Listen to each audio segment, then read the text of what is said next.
Alright, so we are going to be moving on to the discussion of the ultrametric case for the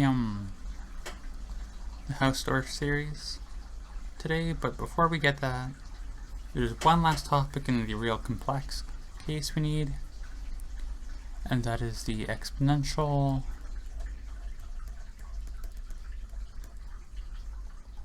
incomplete normed associative algebras.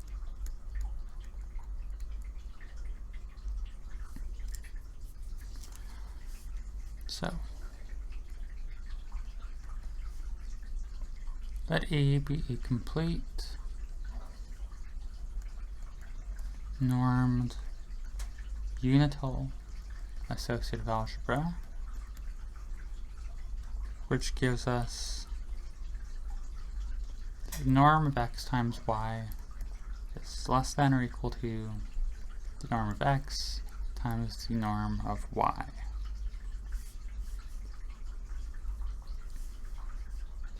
We're going to let I be a finite indexing set.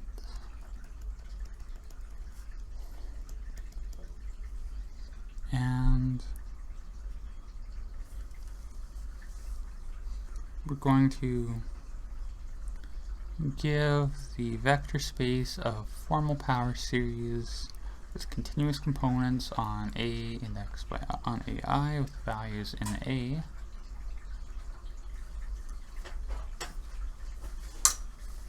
We're going to give it the algebra structure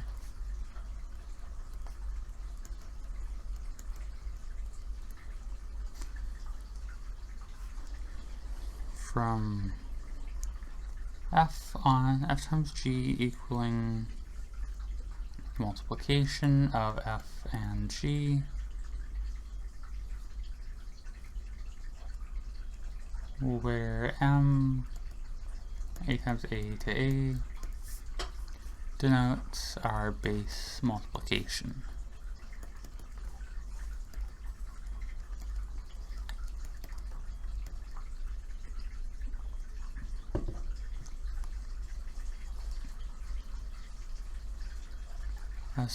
As from last time, we define a continuous homomorphism of unital algebras u to u prime u tilde of a hat I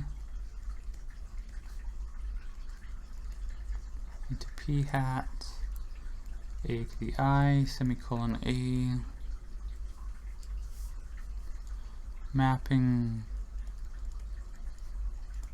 the ith indeterminate to PRI. This extends the Lie algebra homomorphism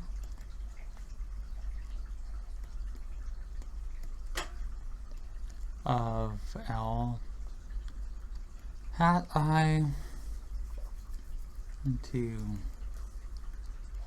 P hat I a to the I semicolon a defined before.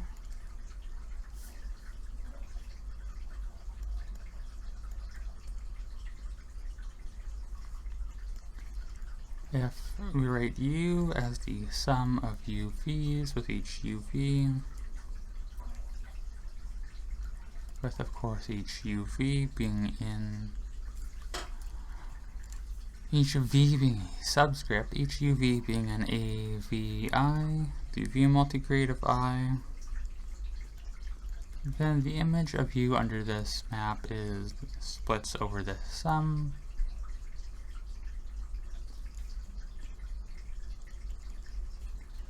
With UV tilde being the polynomial mapping of each our family of TIs to UV over the TIs.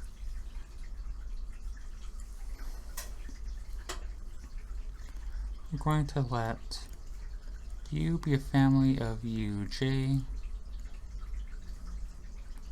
the finite family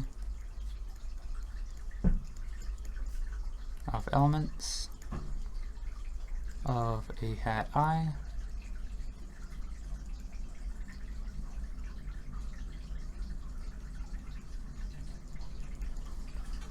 let V be in a hat J, and write W be the composition of V on U. Then V composed with U tilde is V tilde composed with U tilde.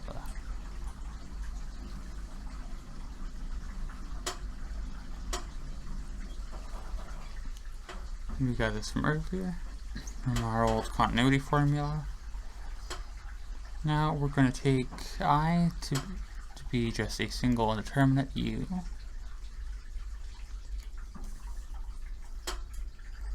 Identify A with AU, that's our AI, and consider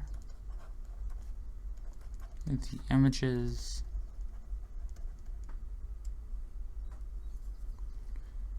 E tilde and L tilde, which I think are, yeah, these are our exponential as a formal power series, which I'm not going to write out correctly. U to the n over n factorial, and we're having no constant term in this case. And L of U being, of course, the sum (-1 to the n minus 1 of U to the n over n).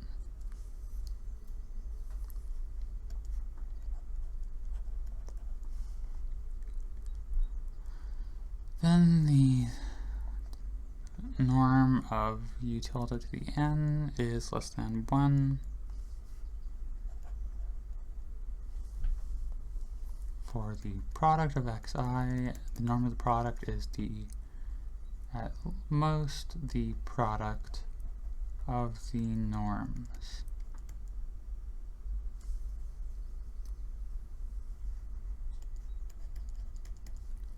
Thus,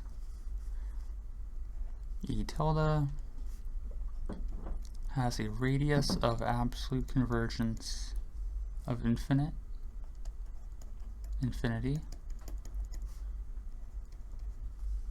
and our logarithm as radius of absolute convergence, of course, is going to be within 1, because of course 0 is not going to have a well-defined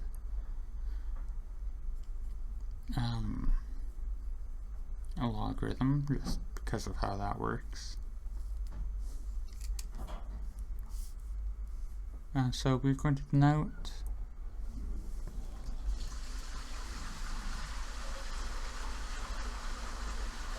that EA, or alternatively LA, the analytic mapping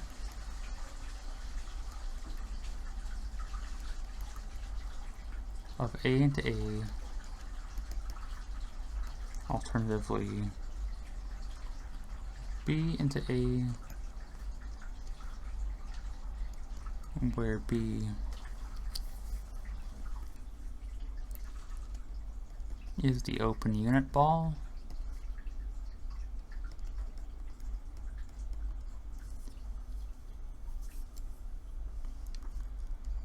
defined by E tilde, or alternatively, of course, L tilde. I'm going to write exp sub A of x to be 1 plus EAX and log A of x of LAX minus 1.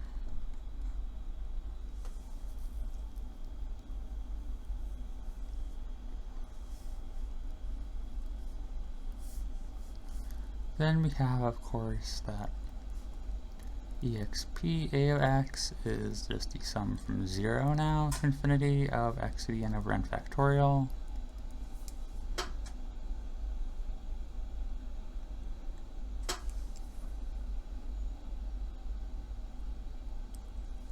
And log of x is the sum over from 1 to infinity minus 1 to the n minus 1 times x minus 1 to the n over n.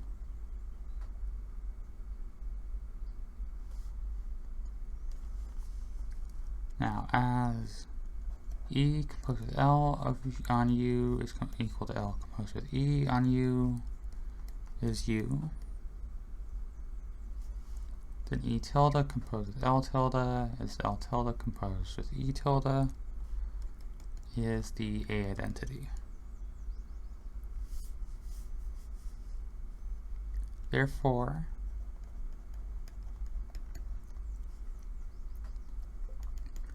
exp a of log a of x is x when, of course, the norm of x minus 1, that's not really legible, right? The norm is bigger. X minus 1 is at most 1, and we have that log a of exp a of x is x when x is at most, the norm of at most log 2.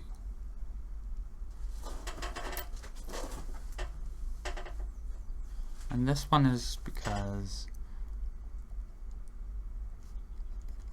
if x has norm less than log 2, then the norm of our exp a of x minus 1 is going to be bounded by the norm of exp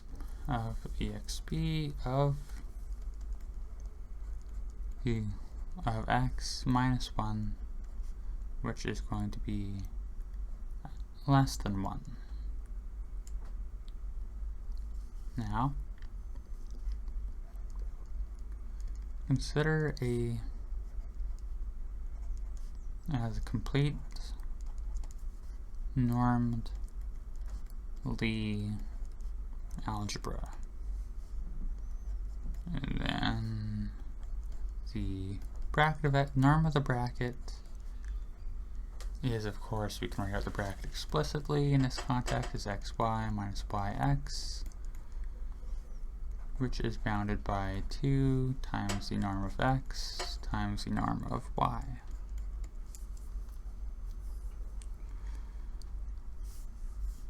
From before,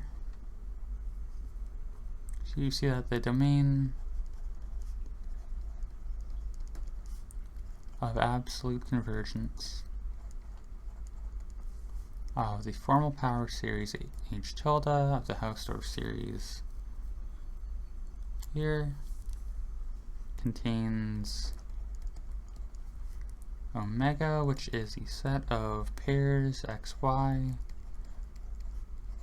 a times a such that the norm of x plus the norm of y is less than log of 2 over 2.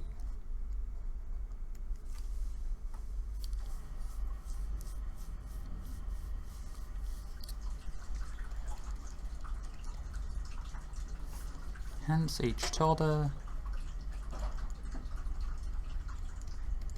defines an analytic function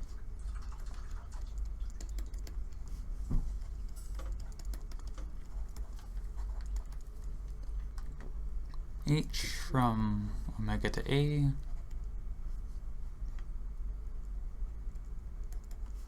with h, x, y being the sum over r and s of h sub r and s of x and y.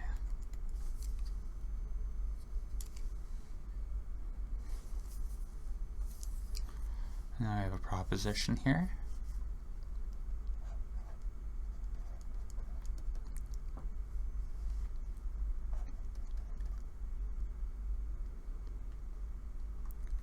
For a pair x and y in omega is above, so the sum of their norms is less than log 2 over 2. We have that exp a of x times exp a of y is exp a of h of x and y.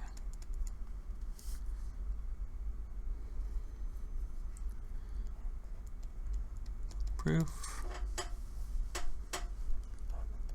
from e to the u, e to the v equals e to the h of u, comma v, we get that m of 1 plus e tilde, 1 plus e tilde is equal to 1 plus e tilde composed with h tilde. In our p hat on a times a semicolon a, we then get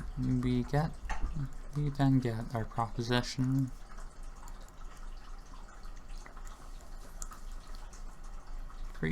for x and y sufficiently close to the origin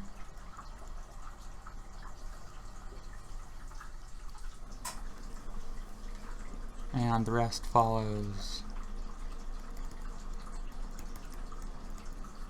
by analytic continuation.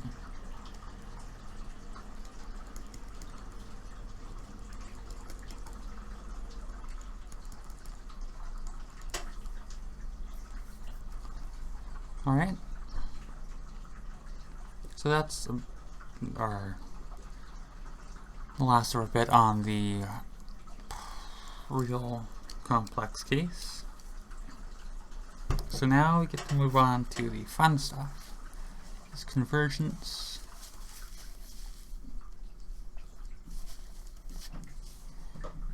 of the Hausdorff series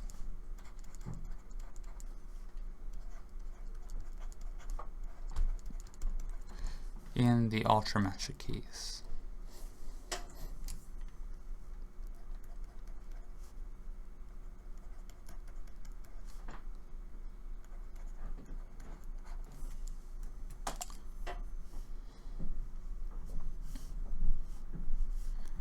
So we're going to let K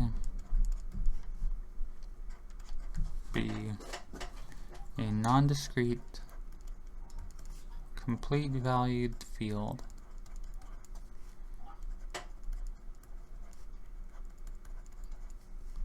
of char 0, characteristic 0,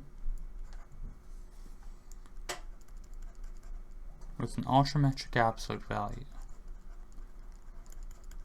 Ultrametric absolute value.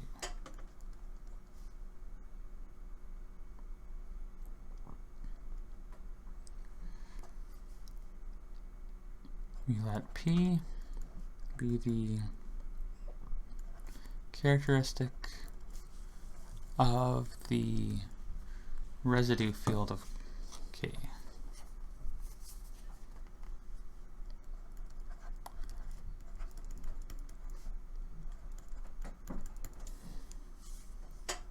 So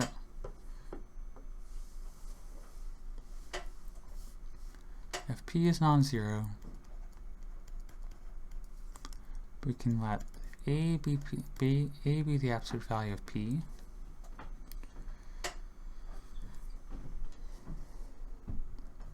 We know that A is between 0 and 1, not inclusive. And there exists a unique valuation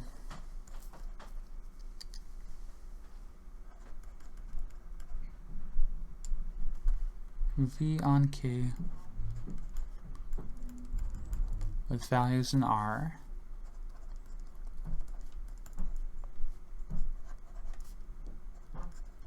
whose restriction to Q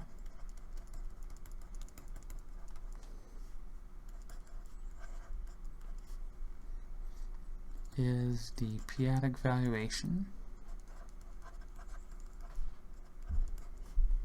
Just going to write VP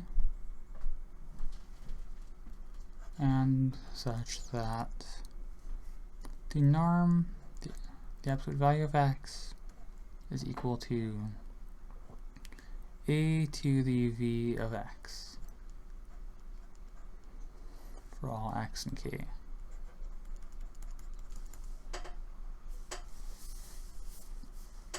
We're going to let theta be 1 over p minus 1.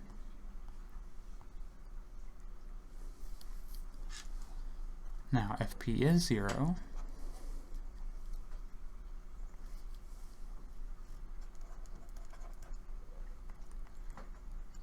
let a be a real number between 0 and 1, and v evaluation on k with the values in R such that the absolute value of x is a to the vx for all x and k.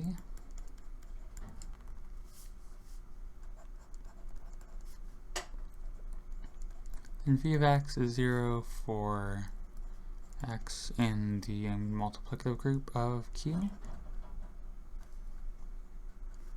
And we're going to let our theta be 0.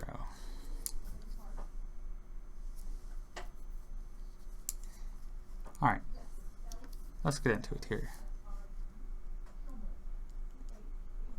So p-adic upper bounds. Alright, sorry about that. P-adic upper bounds of the series, the exponential, the logarithm, and the Hausdorff. And we're going to assume that p is non-zero.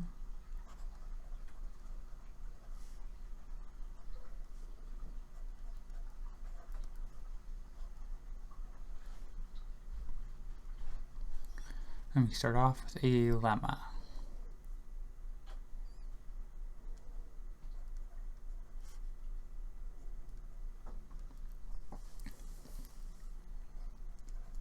Let n be an integer greater than 0.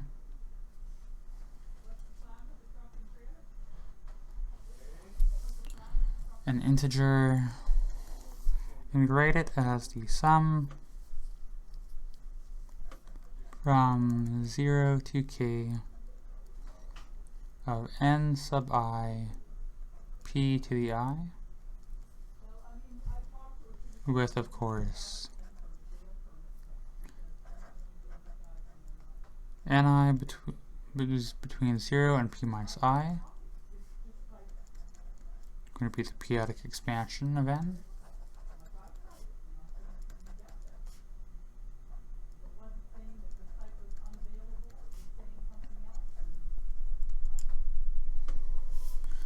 We're going to let S of n be the sum of the terms. Then our lemma states that the evaluation of n factorial is equal to n minus the sum of its terms over p minus 1. Now the proof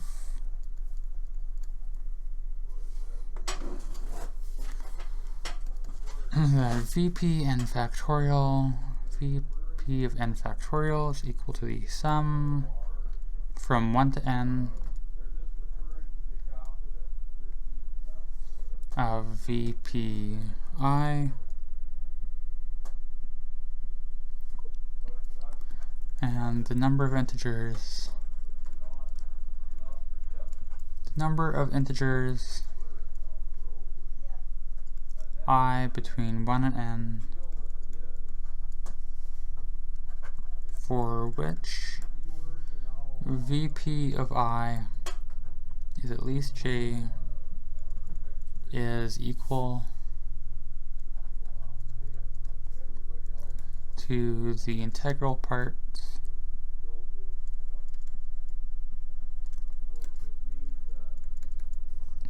I think they mean this as the floor n over p to the j of n over p to the j. Then we have that VP of n factorial is the sum over positive j, non-negative j of our j of the integral part of n over p to the j minus the integral part of n to the p, n over p to the j plus 1, which is the sum for j being at least 1 of n over p to the j, and as the integral part of n over p to the j is the sum for I at least j of n sub I p to the I minus j, we are done. And this is followed up by another lemma immediately. Is that v of n is less than or equal to v of n factorial is less than or equal to n minus 1 theta, and v of n is also less than or equal to the essentially the base p logarithm of n.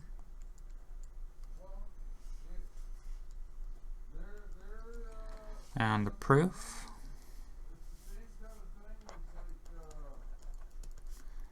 v of n factorial is our p-valuation of n factorial is, as we saw, n minus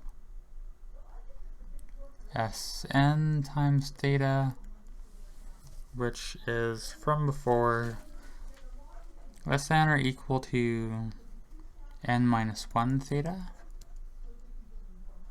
by before. We also have, though, that n is at least p to the v of n. So v of n is at most log n over log p.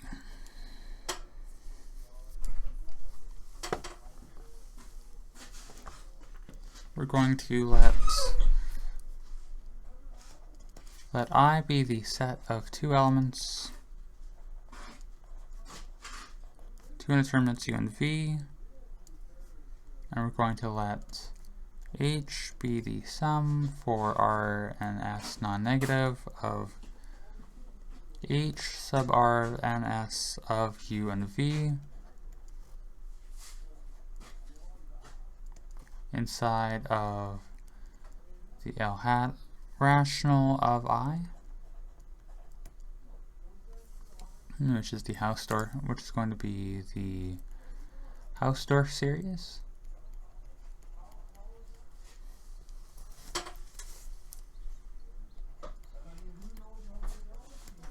Hausdorff series. I'm going to let ZP be the local ring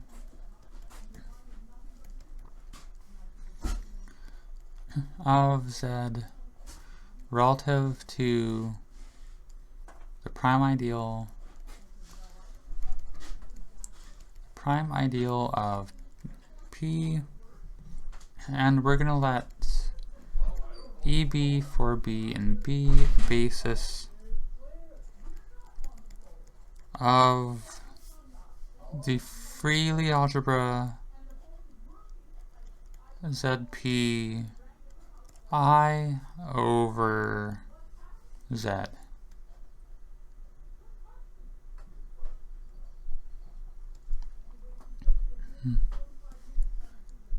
And it's also a basis of the free rational Lie algebra over Q. And then that leads into a proposition which states let R and S be non-negative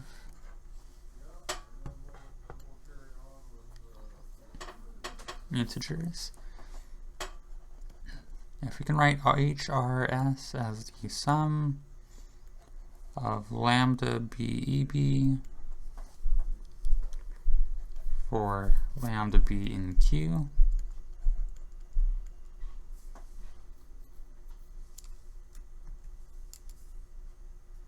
which is the decomposition, of course, of H with respect to the basis that we created before. And then we have that the p-valuation of lambda b is at least minus r plus s minus 1 theta for all b and b.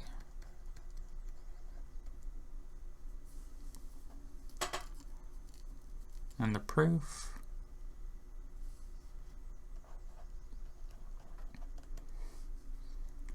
the ring of A is at P of I is identified with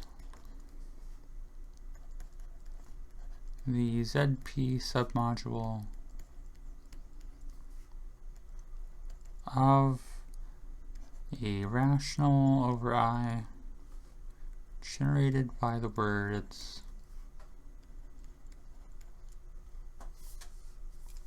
let's just go to a new page. W in our, I believe this is the free monoid on I. As LZ P I is a direct factor of AZPI. We get that LZPI is equal to the intersection of AZPI with L rational I.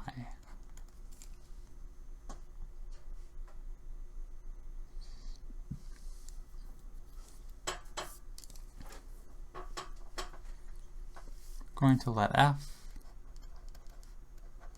be an integer such that f is at most r plus s minus 1 theta less than f plus 1. So essentially it's the floor of this.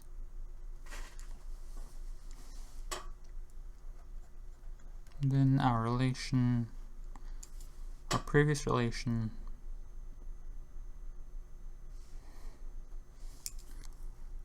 then our previous relation is equivalent to v sub p of lambda b being at least negative f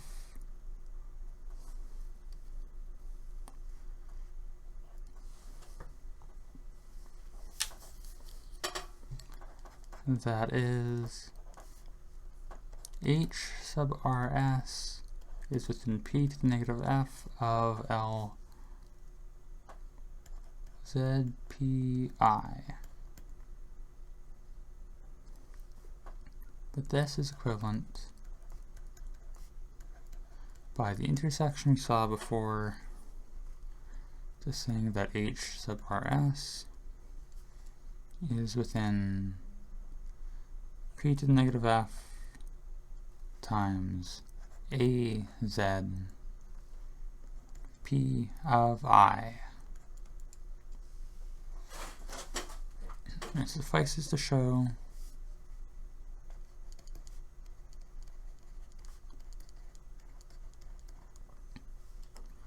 for every integer m at least equal to 1,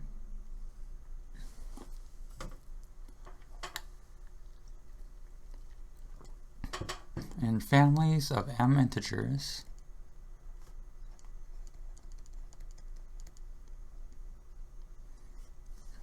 with sums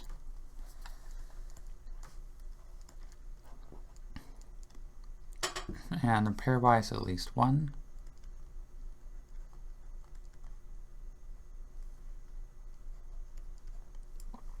we have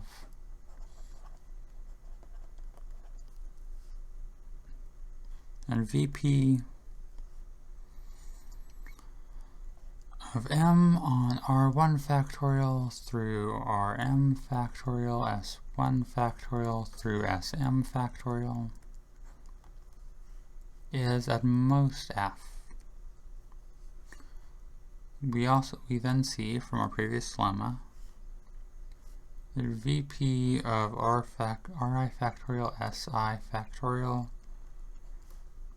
is less than or equal to Ri plus Si, which is at least 1 minus 1, so this is positive theta. I guess it could be 0 in a vacuum. Vp of m is at least, the most Vp of m factorial is at most m minus 1 theta.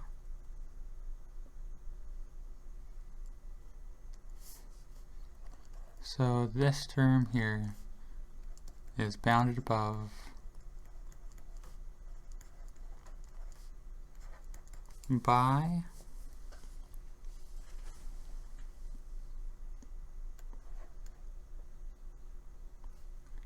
theta m minus 1 plus the sum of the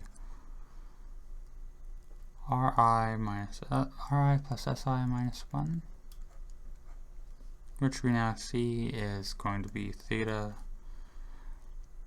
of R plus S minus 1, which completes our proof here.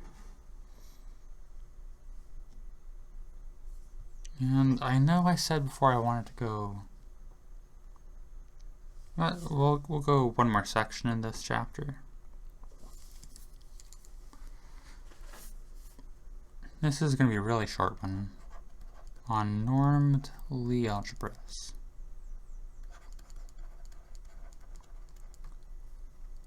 Alright, definition. A normed Lie algebra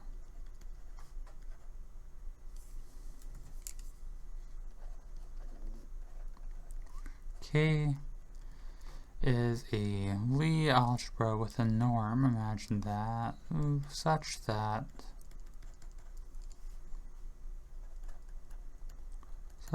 the norm of x plus y is at most the supremum of norm of x and the norm of y, and that the norm of the bracket of x and y is at most the norm of their products.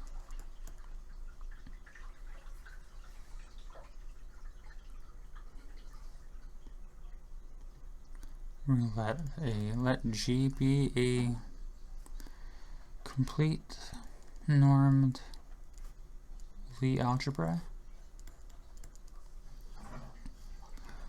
for every finite set. That's the end of our definition here. I forgot what I defined it here, so we'll just keep going. For every finite set I, define, as we've seen this before, a continuous Lie algebra homomorphism U to U tilde of L hat I into p hat of g to the I semicolon g. If u is the sum of uv with uv and lvi, then u tilde is the sum of u tilde v